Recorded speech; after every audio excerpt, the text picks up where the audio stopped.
Alright folks, hey, this one in the homework, you were asked to take the region bounded by y equals 2x plus 2, y equals x, the vertical lines x equals 2 and x equals 6, and you were asked to revolve that around the x-axis. Now before I show how to do that, I believe the answer that's in the back of the book, for some of you, it gives an answer if it were revolved around the y-axis. And maybe that's where some of the difficulty is. But, let me go ahead and let me put in my one representative rectangle. There's delta x. And I'm going to revolve it around the x-axis. So when I revolve it around the x-axis, the first thing that I notice is the rectangle is perpendicular to the axis of revolution, but it's not resting on or touching the axis of revolution. So that's the washer method. So I need to identify my big R and my little r. So here's the big R. Big R of x is from this line all the way down to the axis of revolution. Well, this line is given by 2x plus 2. So let me write that up here, 2x plus 2.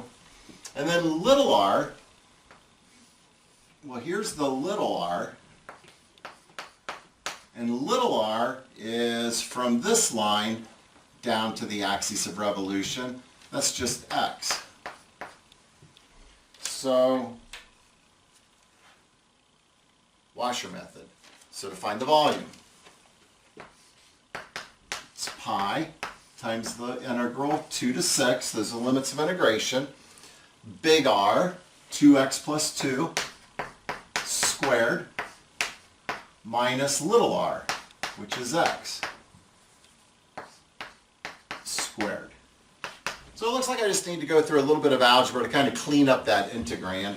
So if I, let's see, if I FOIL this out, 2x plus 2 times 2x plus 2, see, that gives me a 4x squared plus an 8x plus 4, and then minus x squared. And if I go one more step in kind of cleaning it up, let's see, 4x squared minus x squared, well, we know that's 3x squared, plus 8x plus 4. And now we get our antiderivative. So the antiderivative is x cubed plus a 4x squared plus 4x. Evaluate that from 2 to 6. And when you evaluate that from 2 to 6, I'll let you crank the numbers out. I think you can do that. Put the 6 in, minus putting the 2 in.